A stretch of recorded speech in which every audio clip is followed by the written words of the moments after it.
Revision is the most important key for any types of competitive exams. जो मेरी strategy है यानी कि मैंने कैसे पढ़ाई करी थी और क्या क्या पॉइंट्स मैंने फॉलो किए थे वो सारा इस वीडियो में आपको बताने वाला हूँ। जो जो पॉइंट्स मैं बताऊंगा वो सारा मेरी स्टडी से रिलेटेड पूरे पॉइंट्स बताऊंगा मैं। Hello everyone, this is Devendra and welcome back to my new blog. So friends, आज के इस वीडियो में बात करने वाला हूँ कि आरआरबी नर्सिंग सुपरिटेंडेंट की तैयारी कैसे करनी है जिससे सिलेक्शन को 100% पक्का किया जा सके। सो अपडेट देने से पहले अगर चैनल पर नए हैं तो चैनल को सब्सक्राइब कर देना एंड बेल आइकन जरूर प्रेस कर देना, क्योंकि आने वाली इन्फॉर्मेटिव वीडियोस बहुत अच्छी होने वाली है। और आरआरबी से रिगार्डिंग अगर आप प्रिपरेशन कर रहे हो तो उसके रिगार्डिंग भी आपको A to Z इन्फॉर्मेशन इस वीडियो से मिलती रहेगी। सिलेक्शन से रिगार्डिंग क्राइटेरिया मैं आपको एक पॉइंट टू पॉइंट बताता रहूंगा। सो आपको वीडियो एंड तक देखना है और आपको बड़े ध्यान से सुनना है इस वीडियो को। पॉइंट फर्स्ट यानी कि रूल नंबर 1। तो रूल नंबर 1 ये है कि आपको आपके फोन से अननेसेसरी जो एप्स है यानी कि जो सोशल मीडिया आप यूज करते हो, फेसबुक, ट्विटर, ये ऐसी अननेसेसरी ऐप है वो आपको आपके फोन से अनइंस्टॉल कर देनी है। यानी कि इसमें आपका क्या है कि बहुत सारा टाइम वेस्ट होता है और जिससे आप अपनी जो स्टडी है उसको अपनी डायरेक्शन में नहीं लेके आ पाते, यानी कि अपने ट्रैक पर नहीं ला पाते। जितने घंटे आप पढ़ना चाहते हो उतने घंटे आप नहीं पढ़ पाते उन चीज़ों को लेके। सो सबसे पहले तो आपको ये सारी चीज़ें करनी है, यानी कि अपने फ़ोन से सारी चीज़ें अनइंस्टॉल कर देनी है जिनसे आपका टाइम वेस्ट होता है। रूल नंबर सेकंड ये है कि आपको सबसे पहले नेगेटिव लोगों से दूर रहना है। अब मेरा मतलब नेगेटिव लोगों का मतलब ये है कि वो लोग जो आपको हर समय आपको फोन करके डिमोटिवेट करते हैं, या फिर आपका कोई ऐसा फ्रेंड सर्कल है जो आपको हर टाइम यानी कि आपको बताता रहता है कि यार कोचिंग करने से ही सिलेक्शन हो पाएगा, या फिर तू सेल्फ स्टडी कर रहा है तो सेल्फ स्टडी से सिलेक्शन नहीं होगा, या फिर इस बार जो वैकेंसी आई है ये 272 वैकेंसी है और 272 वैकेंसी में अपना कहाँ सिलेक्शन होगा, बहुत पढ़ने वाले बैठे हैं, अपना सिलेक्शन नहीं हो सकता। सो सबसे पहले ऐसे नेगेटिव लोगों से आपको दूर रहना है जो आपको सिलेक्शन से दूर करते हैं, यानी कि जो आपको नेगेटिव वाइब्स देते हैं। पॉजिटिव वाइब्स में रहो हमेशा, नेगेटिव लोगों से आपको दूर रहना है। रूल नंबर थर्ड ये है कि जब तक 6 महीने या साल भर के लिए अगर एग्जाम नहीं हो जाती तब तक आपको अंडरग्राउंड हो जाने की जरूरत है। यानी कि लोगों से बहुत कम फोन कॉल्स पे बातें करना बंद कर दो, यानी कि कम बातें करो सभी से, और जितना भी आपका फ्रेंड सर्कल है तो सबको कम टाइम दो और ज्यादा से ज्यादा जो टाइम है वो अपनी स्टडी को दीजिए आप। रूल नंबर 4, जब भी आपको पढ़ाई में डिमोटिवेशन फील हो तो एक बार अपने पेरेंट्स का फेस रिवील कर लेना, एक बार अपने पेरेंट्स का स्ट्रगल याद कर लेना कि वो किस तरीके से आपको नर्सिंग करवाई है और किस तरीके से आपको वो इस मुकाम तक लेके आए हैं, और अभी आपका जो कॉम्पिटिटिव एग्जाम है उसमें किस तरीके से आपका फाइनेंशियल इश्यूज को वो मैनेज कर पा रहे हैं। सो ये सारी चीज़ें एक बार अपने फेस के आगे फ्लैशबैक कर लेना तो आपका सारा डिमोटिवेशन दूर हो जाएगा और आप हमेशा एनी टाइम आप डिमोटिवेट नहीं रहोगे। आपको एक अलग एनर्जी मिलेगी पढ़ने के लिए और आपको मतलब एक मोटिवेट वाइब्स मिलेगी।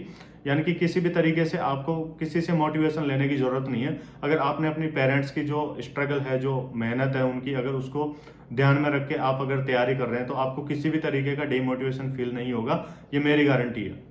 रूल नंबर फिफ्थ ये है कि डेली आपको 8 से 10 घंटे पढ़ाई करने की जरूरत है, और जब आप यहाँ पे 10 घंटे पढ़ाई करने का डेली आप टारगेट बनाओगे ना, तब जाके आप यहाँ पे 7 से 8 घंटे एग्जैक्ट पढ़ पाओगे।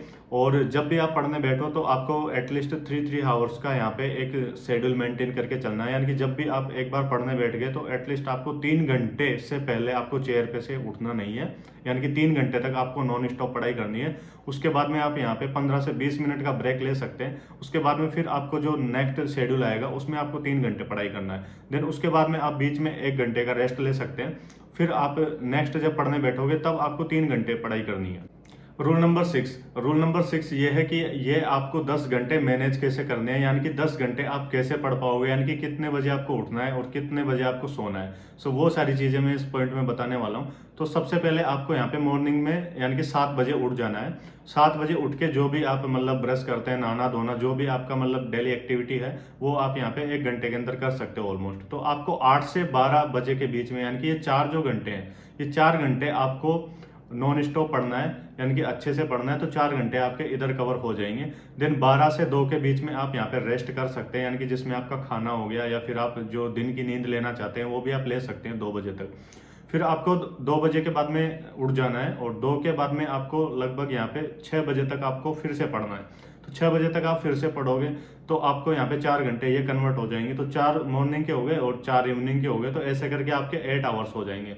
देन 6 बजे के बाद में जो आप नॉर्मली आप प्ले करना चाहते हैं, कुछ भी गेम खेलना चाहते हैं या फिर बाहर घूमना चाहते हैं तो आप वो कर सकते हैं। तो 7 बजे के बीच तक वो आपका सारा शेड्यूल हो जाएगा। देन 7 बजे के बाद में आपको 10 बजे तक कंटिन्यू पढ़ना है। 10 बजे तक कंटिन्यू पढ़ोगे तो 3 घंटे आपके ये हो गए, तो ऑलमोस्ट आपके यहाँ पे 10 to 11 आवर्स हो गए।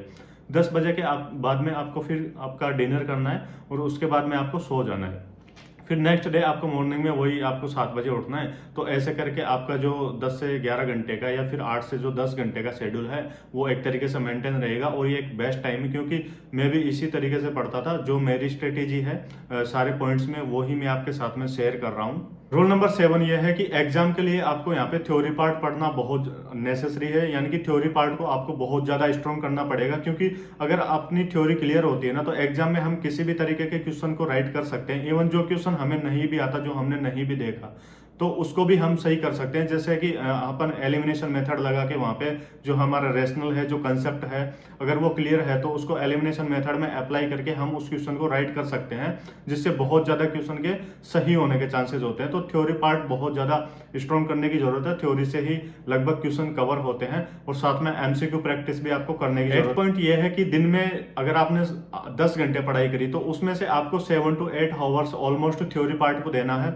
यानी कि थ्योरी को आपको पढ़ना है 7 से 8 घंटे, और जो बचे हुए 2 घंटे उनमें जो आपने थ्योरी पढ़ी थी दिन भर, जो चैप्टर आपने पढ़े थे, जो टॉपिक्स की आपने थ्योरी पढ़ी थी, उन 2 घंटों में उन टॉपिक्स के आपको क्वेश्चन सोल्व करने हैं लास्ट में। जब आप पूरी थ्योरी पढ़ लोगे तो लास्ट के जो 2 घंटे बचेंगे ना, उस 2 घंटे में आपको ज़्यादा से ज़्यादा क्वेश्चन प्रैक्टिस करनी है उस टॉपिक के रिगार्डिंग। और फिर भी अगर आपका कोई क्वेश्चन गलत होता है तो आपको उस क्वेश्चन के ऊपर पेंसिल से मार्क करना है, और आपको ये देखना है कि मतलब मैंने थ्योरी पढ़ी थी, उसके बाद में भी मेरा ये जो क्वेश्चन गलत हुआ है ये क्यों हुआ है, यानी कि कहाँ इसमें कमी रह गई थी, क्या मैंने इसको अच्छे से नहीं पढ़ा था, या मैंने इसके 4 ऑप्शंस को नहीं पढ़ा था, या फिर मैंने ये थ्योरी में गलत पढ़ लिया था। तो उस वीकनेस पे आप काम करोगे ना थ्योरी पढ़ने के बाद में, तो आपकी जो स्ट्रेंथ है एग्जाम को लेके वो ऑटोमेटिकली यहाँ पे इम्प्रूव हो जाएगी। फिर आपको मार्क करने के बाद में उसमें देखना है कि ये मेरा जो क्वेश्चन है ये गलत क्यों हुआ है।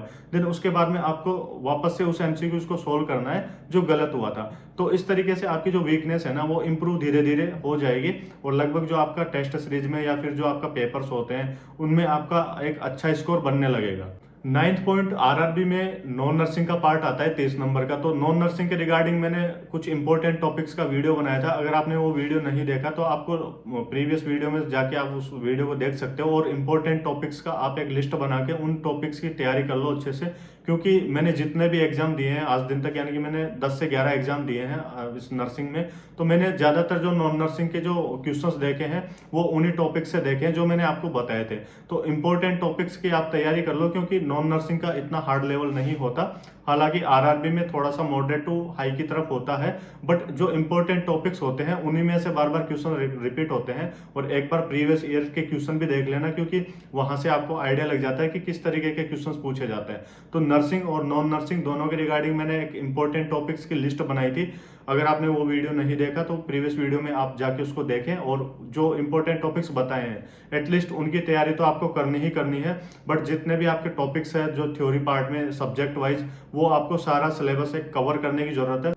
अब जो 11th पॉइंट है वो ये है कि बहुत सारे कैंडिडेट्स मेरे से मैसेज करके पूछते रहते हैं कि सर एग्जाम कब तक हो सकता है। तो भाई एग्जाम यहाँ पे लगभग 2026 में फरवरी मंथ के अंदर होने के पूरे चांसेस है। तो अभी आपके पास में नवंबर, दिसंबर, जनवरी, फरवरी और अक्टूबर का आधा महीना भी बचा हुआ है। तो लगभग यहाँ पे 4 से 4.5 महीने हैं, यानी कि आपके पास में 120 डेज तो एटलीस्ट बचे ही हुए हैं। तो 120 जो डेज है उनके अंदर अगर 10 आवर्स डेली अपनी स्टडी करते हैं तो भाई बहुत है, इतना 4 महीने बहुत होते हैं एक नर्सिंग एग्जाम को क्लियर करने के लिए। तो अभी आपके पास में 4 से 4.5 महीने का टाइम है, इसमें आप अपनी अच्छे से तैयारी करो। पूरा टाइम आप अपनी स्टडी को दो। ऑलमोस्ट अगर आप 10 घंटे दे सकते हैं तो अच्छी बात है, और इससे भी ज़्यादा अगर आप देना चाहते हो तो भाई बहुत अच्छी बात है, क्योंकि वो आपके फायदे के लिए चीज़ें बता रहा हूँ और आपको बहुत सारी हेल्प उनसे मिलने वाली है। अब नेक्स्ट पॉइंट ये है कि बहुत सारे कैंडिडेट्स ये भी पूछते रहते हैं कि सर टेस्ट सीरीज कब ज्वाइन करना है। तो जो पॉइंट्स मैंने अभी आगे बताए हैं उनको आपने ध्यान से सुना होगा। तो सबसे पहले आपको थ्योरी पढ़ने की जरूरत है और उसके बाद में थ्योरी के बाद में आपको चैप्टर वाइज जो थ्योरी पढ़ी थी उसके एमसीक्यू सोल्व करने की जरूरत है बुक से। देन उसके बाद में जब आपका लगभग इतना कॉन्फिडेंस आ जाए कि हाँ मुझे ये जो चैप्टर है, ये टॉपिक है, ये मुझे अच्छे से आता है, कहीं भी इसमें से कोई भी क्वेश्चन बन जाए तो मैं कर सकता हूँ, अगर आपको इतना कॉन्फिडेंस आ जाए तो उसके बाद में आप एक टेस्ट सीरीज ज्वाइन कर सकते हैं जिसमें जो आपने प्रीवियस जो थ्योरीज पढ़ी थी, जो एमसीक्यू प्रैक्टिस किया था, उसका आपका सेल्फ असेसमेंट होता रहेगा और आपको ये पता चलता रहेगा कि जो मैंने पढ़ा था क्या उसका आउटपुट मेरे को यहाँ पे मिल रहा है या नहीं मिल रहा।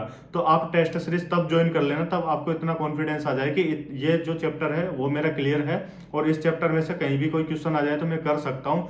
तो उसके बाद में आप टेस्ट सीरीज ज्वाइन कर सकते हैं।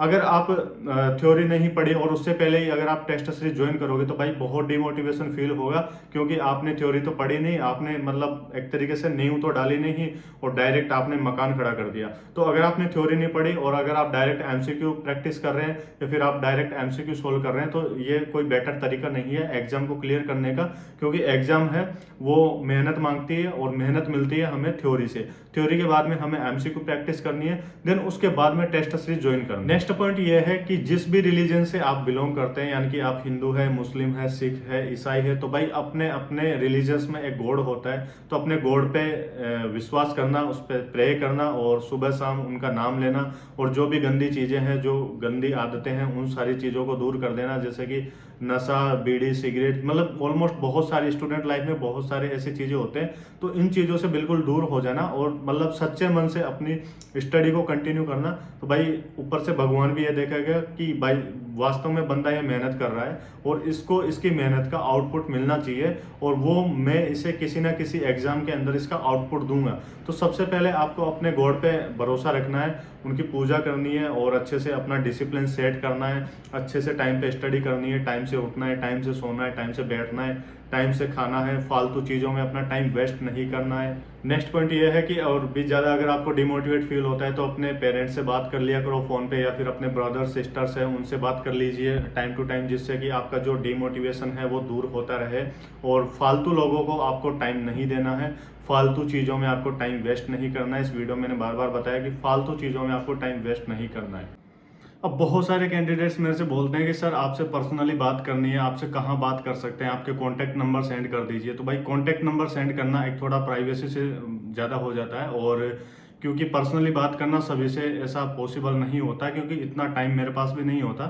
तो अगर आप मेरे से पर्सनली बात करना चाहते हैं, आप कुछ पूछना चाहते हैं, कि बहुत सारे कैंडिडेट्स बोलते हैं कि सर मेरे को ये डाउट है, मेरे को वो डाउट है, मेरे को ये पूछना है, मेरे को वो पूछना है, तो आपसे कैसे पूछ सकता हूँ। तो इन सारी चीज़ों के लिए मेरा इंस्टाग्राम हैंडल है देव ऑन लॉकर के नाम से, आप वहाँ पे मेरे को मैसेज सेंड कर देना और भाई फॉलो कर लेना भाई को। और जितना भी आपका डाउट है, कोई भी आपको कुछ पूछना है मेरे से, तो आप मेरे को डायरेक्टली मैसेज सेंड कर सकते हैं। 100% आपका मैसेज देखते ही आपको रिप्लाई मिलेगा।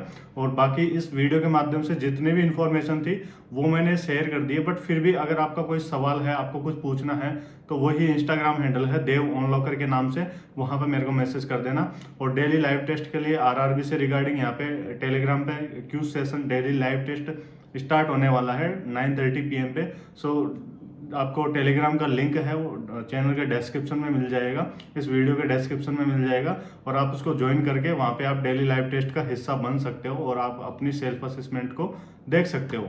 बाकी कैसा लगा आपको वीडियो, अगर वीडियो इन्फॉर्मेटिव लगा हो, अच्छा लगा हो, तो भाई वीडियो को लाइक, कमेंट एंड शेयर जरूर कर देना एंड चैनल को सब्सक्राइब कर देना, क्योंकि ऐसे इन्फॉर्मेटिव वीडियोस मैं आप तक लाता रहता हूँ। और फर्दर आने वाली जितने भी वैकेंसीज है, रिजल्ट है, वो इस चैनल के माध्यम से दिखा दिया जाता है। सो भाई चैनल को सब्सक्राइब कर लेना एंड बेल आइकन प्रेस कर लेना। बाकी मिलते हैं नेक्स्ट वीडियो में एक नई एनर्जी के साथ और एक नए कंटेंट के साथ। तब तक के लिए भाई अपने मस्त रहिएगा, खुश रहिएगा और अपनी स्टडी को कंटिन्यू रखिए।